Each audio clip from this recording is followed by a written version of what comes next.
Hello YouTube, how you guys doing today? It is me again, your favorite Texas trucker, and I am kicked back somewhere in Pennsylvania on I-79 at a rest area. Just might be the Welcome Center. Fuck, I don't know. Anyway, no, I think it's past the Welcome Center. I think the Welcome Center was packed and I kept on going. Anyway, I'm here, and I've got more than enough time to get the load to the final tonight. The problem is that the final is not open tonight, and it doesn't deliver till tomorrow. So I pulled it up on Google Maps and took a look at it, you know, on the satellite view like I always do, and man, there ain't nowhere to park there, so I can't overnight there, and there's nowhere near where I'm going, which is, oh, let's see here, I'm going to Bartonsville, Maryland. And there ain't nothing around Bartonsville, Maryland to park at, so you know, that whole idea is out of there. And you know, so it doesn't leave me a whole lot of options where, I'm sorry, my calculator fell apart, you know. Yeah, shit. So I got sidetracked with it. Let me pick this thing up off the ground here and. Ah, fuck, it done fell down there somewhere. I'll find it in a minute. Anyway, I got sidetracked with that and had to get it out of there. That was annoying me. So, I'll deliver in the morning, and then I'll get the next load, and then we'll move on. So, a little bit of an update. No complaints. Things have been going good. Ever since I got the tire situation settled, I haven't had any problems at all. Yeah, I had a little bit of issue with the fifth wheel. You know, with Millis, we don't have sliding fifth wheels at Millis, and so you know, you kind of gotta put your do all your shifting with your tandems, you know, and of course we had pressure gauges, load pressure gauges in our truck, so you know, I got to where I could read those and I could nail my stuff every time. Well, this is an older truck, no load pressure gauge, sliding fifth wheel, different trailer. It's a Wabash. Anyway, you know what I'm saying. It's a Wabash trailer instead of a Great Dane. New truck I'm not real familiar with, different weight. So I've been jacking with this fifth wheel trying to get it right, you know, and it's all the way forward, and I'm running, all my loads lately have been fairly heavy, except this one. But when my load's fairly heavy and I run it all the way forward, I'm 13,000 on the steers. I pull it all the way back and I'm 10,000 on the steers. And but it's all the way back, and I got this huge gap between my trailer and my truck, and so, you know, it's killing my fuel economy. And finally I got it kind of centered, you know, in between the tandems on this last load that I was at, and it seemed to pull pretty good, and the weight on the tandems was good, so I'm satisfied with that. You know, and then I had that fuel filter, the air filter problem. You know, of course, I ditched out $5,000 for tires. You know, $1,200 on roadside service calls and 2 tires, and then $3,800 on getting both steers and the other 6 drives replaced. All virgin tires, everything is brand new. And since then I haven't had any problems, but now I'm $5,000 in the hole as far as you know, my profit margin runs. So hopefully I won't have any more tire problems like that. And then you know, the next day, you remember me talking about the air filter. I pulled the air filter out because my fuel mileage was just, I was sucking up way too much fuel, and for what I was doing, and so I pulled the the air filter out, and it was clogged. Oh my God, it was bad. I blew it out, and I just didn't have the money to get another one right then, because I'd spent $5,000 in, you know, on tires, and they were talking about another $80 for the filter. And of course, $80 for the filter, I wouldn't even blinked at that before the tires. You know, I would have just been like, yeah, give it to me, you know, and let's run with it.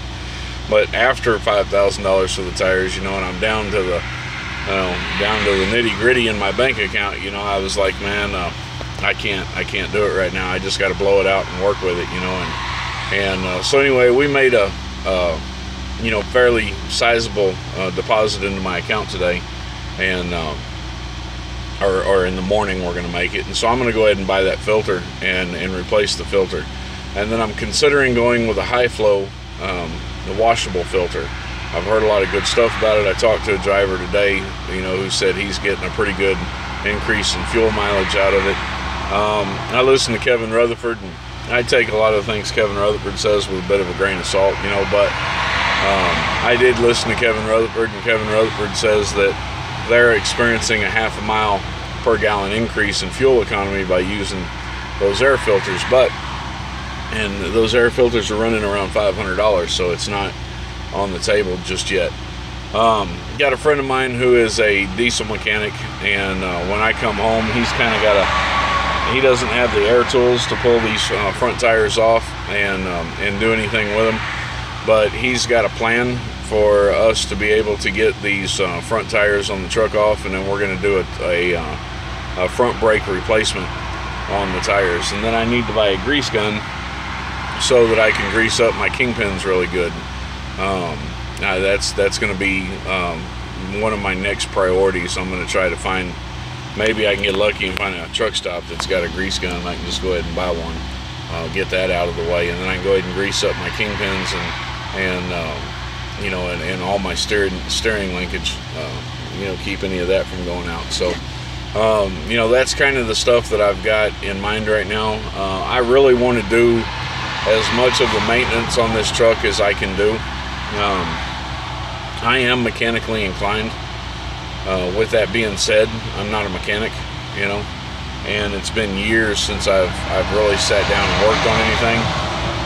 So I really don't know what the fuck I'm doing, you know. It's a good thing I got a friend of mine that's a mechanic, so he's gonna try to teach me, you know, at least as much as possible.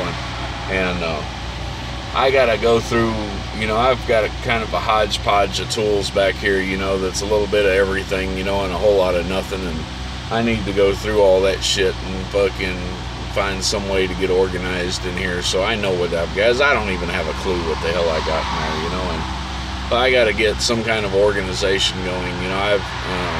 You know, and get all that done. But anyway, back to what I was saying on the update. You know, I have no complaints. You know, the report this time is good. It looks like, you know, knock on wood, I ain't got no wood, but knock on wood, you know, the problems have all pretty much subsided, you know.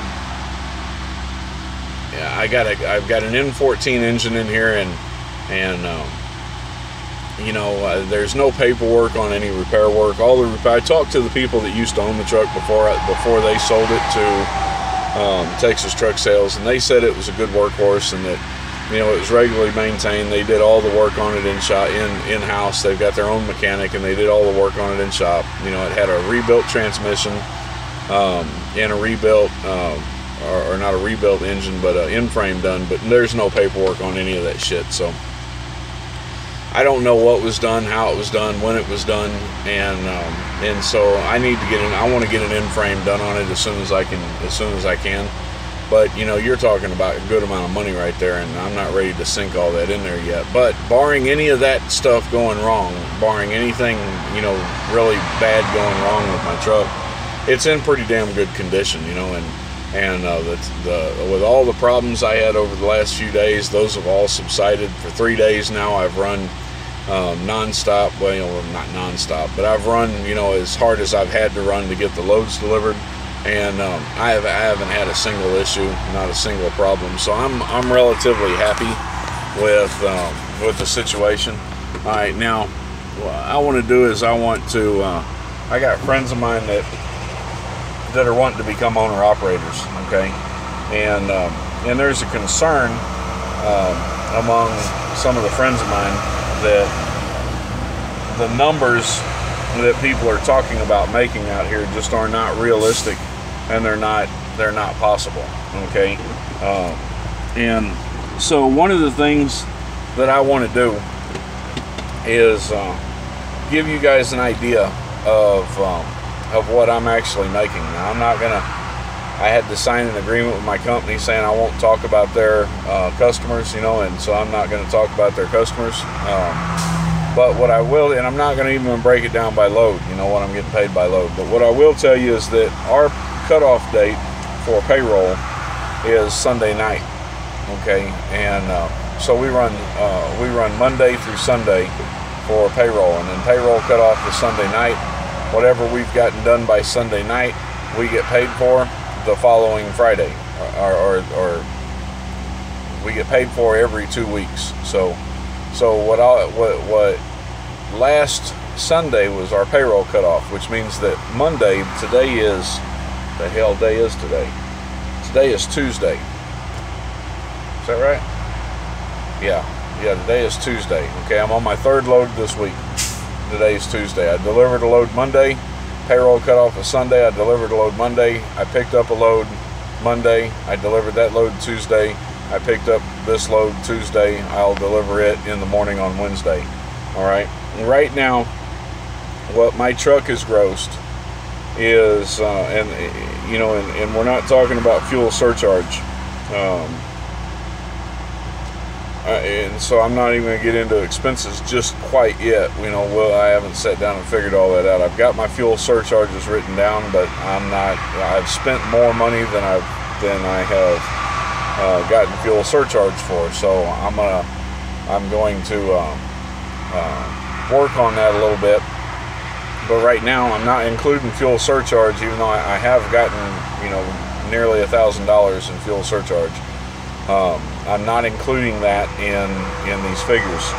All right, just base gross pay, not including fuel surcharge, $3,374.60 when I deliver tomorrow. Okay, I get 80% of that. 80% of that is $2,775.48. That's the numbers. All right, that's for Wednesday morning. All right, today's Tuesday, so I'm on the load that delivers Wednesday morning. That load will deliver in Maryland, and as that load delivers in Maryland, those will be my numbers. So that's 2 days in a morning, you know. And so I've still got, in just this week alone, I've got Wednesday, Thursday, Friday, Saturday, Sunday, 5 more days. 5 more days to make, you know, to make some money. So we're sitting right now at almost $3,000 to the truck. Okay. Almost $4,000 gross. You know, and of course, you know, we have a lot of expenses. We'll get into talking about expenses later on. Right now, I've had people, you know, question the numbers, all right, saying that you can't really make it out here. And I'll just say right now, that was the guy that I was helping out. He had some light problems, and so I helped him get his lights taken care of. Anyway, as of right now, you know, with just what I've taken home to the truck, I've made my bills. Okay, I haven't made anything over that, you know, and I haven't made my budget. Let's put it that way. But I've made my bills. Okay, so I've still got, you know, some expenses coming out of that, and you know, and as of right now, I've made my bills. So, you know, there's more to come. We got 5 more days this week. I'm looking to see, you know, where I'm going to be at by the end of the week. Anyway, nothing really exciting to bring up. Well, there is one more bad point, I guess I can say. One more thing to bitch about, and that's the fact that my inverter fucking quit. Yeah, my inverter quit, and I don't know what the fuck happened to it. It just quit, you know. I haven't pulled the battery box apart yet to get into the battery box to find out if it blew a fuse, you know, or if the inverter just burned up. You know, I got bad luck with shit like that, so the inverter quit. So as far as cooking in the truck goes, the only thing I've been using to cook in the truck is my lunchbox oven. So nothing really exciting there. Anyway, I will look at the inverter when I get home. Right now I want to fuck with it, you know. I'll mess with it when I get home, and you know, we'll go from there. So anyway, man, that's the update, man. I hope y'all enjoy. You know, I hope that the vlog is still useful. I hope you guys are still, you know, getting something out of it. And you know, dude, I don't regret this one bit. This has been the best move I could have made, you know. Maybe that'll change in time, you know, but right now I don't regret this one bit. So y'all take care. Peace out. Like the video, share the video, tell folks, you know, get them over here to watch it. Subscribe if you haven't subscribed yet. If you have any particular questions about becoming an owner operator, or you want me to address something, you know, I'm by far no expert. I'm learning, you know what I'm saying? I'm learning. I got a long ways to go before, you know, I've really got any kind of long-term experience as an owner-operator. A lot of stuff I still got to go through. But, you know, if there's anything that you want me to address or anything you want me to talk about, man, hit me up. Put it in the comments. I'll talk about it. Speaking of that, one last thing before I go. Somebody told me that they wanted me to do a video on lot lizards. I don't fuck with lot lizards, you know. Honestly, there's a big misconception about truck drivers out there. You know, one of those misconceptions deals with lot lizards. They've cleaned this shit up, you know. Yeah, they're still there, you know, here and there, every now and again. But I swear, in all the time, and I park at truck stops a lot, and I swear that in all the times I've parked at fucking truck stops, I might have seen two. One of them, I'm not sure if she was a lot lizard or not. You know, she looked like she definitely could have been. She wasn't harassing nobody. She was just standing on the corner there at the truck stop watching everybody. The other one, I don't know if she was actually a lot lizard or just some kind of fucking hustler, but she was running around trying to get money from drivers, saying that they'd run out of gas. She ended up getting arrested. Her and her boyfriend, you know, pimp, whatever he was, got arrested. As far as her trying to sell sex, you know, I can't speak on that.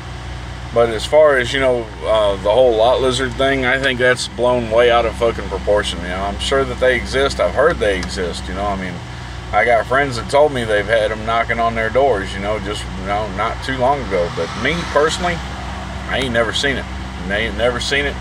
I ain't got no interest in seeing it, you know. Can't really speak on it. So, you know, that's that. Alright, y'all take care, man, and peace out.